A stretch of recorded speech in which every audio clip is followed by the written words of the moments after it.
Bible story Singing in the Dark. Paul and Silas were very special men. Paul and Silas told little boys and little girls about Jesus. Paul and Silas told fathers and mothers about Jesus. Every day and in every way, near and far away, Paul and Silas told people about Jesus. One day, some angry men who hated God came. Strong, angry men came to take Paul and Silas away. Trump, Trump! Angry men took Paul and Silas to a big stone building. The walls were high. There were bars on the windows. The doors were very, very heavy. It was a prison. The angry men took Paul and Silas to the prison keeper. "Put chains around Paul and Silas," said the angry man. "Put metal chains around their ankles." "Yes, sir," said the trembling, shaking, fearful prison keeper. He watched the angry man push Paul and Silas into a little room. Cling, cling! The trembling prison keeper put big metal chains on Silas' ankles. Cling, cling! The trembling prison keeper put big metal chains on Paul's ankles. "Shut the door when you are finished," said the angry man who hated God. "Do not let Paul and Silas get away." Yes, sir," said the trembling prison keeper. "I will stay right by the door." After the angry man left, the prison keeper walked out of the little room. Bam! The prison keeper shut the heavy door.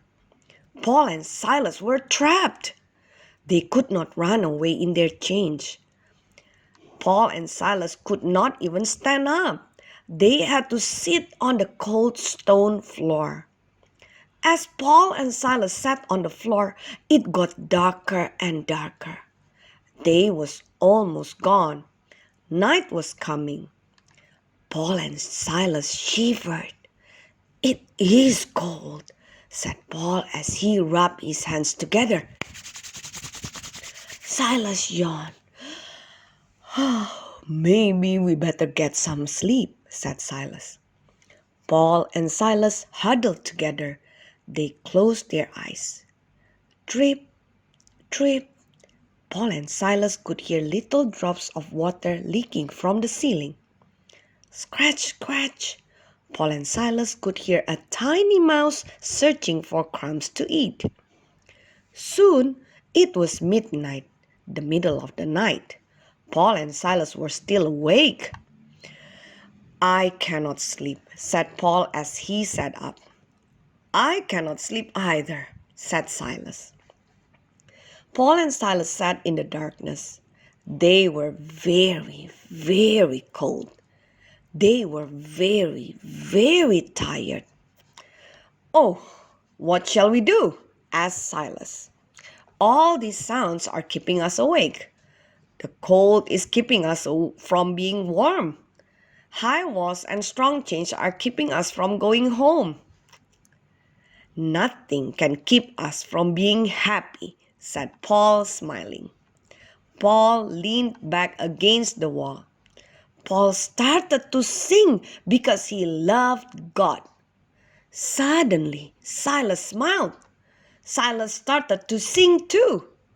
Paul and Silas sang about Jesus. Paul and Silas sang and sang. The prison keeper was sitting outside the door. He listened to the singing.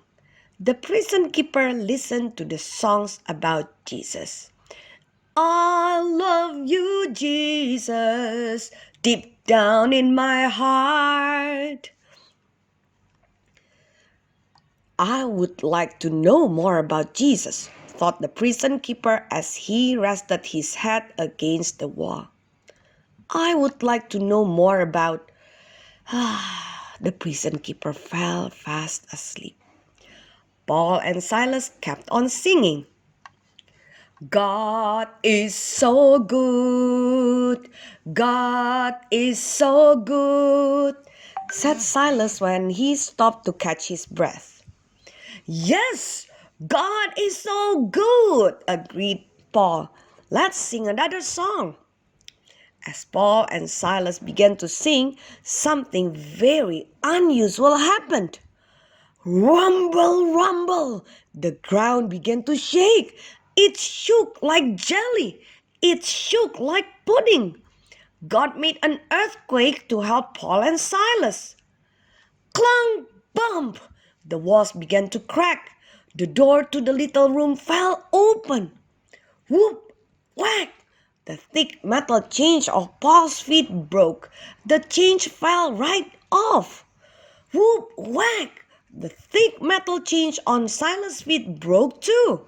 The chain fell on the stone floor.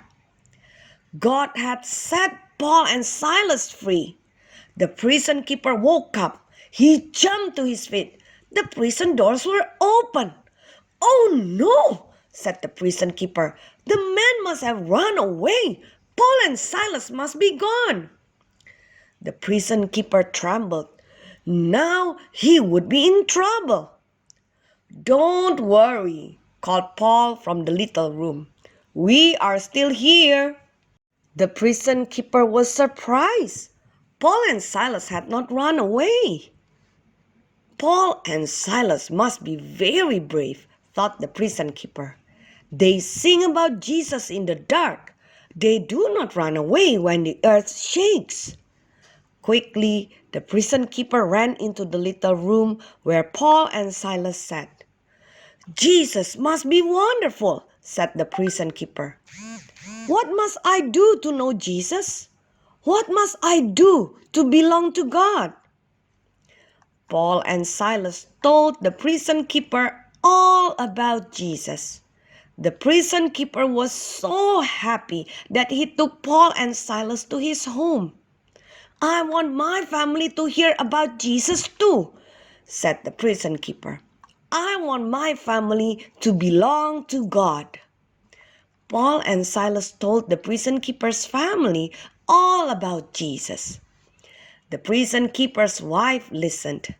The big boys and girls listened. Even the small children listened. A small boy began to smile. He tiptoed up to Paul. I'm glad that you came, said the small boy. I am glad that you told us about Jesus.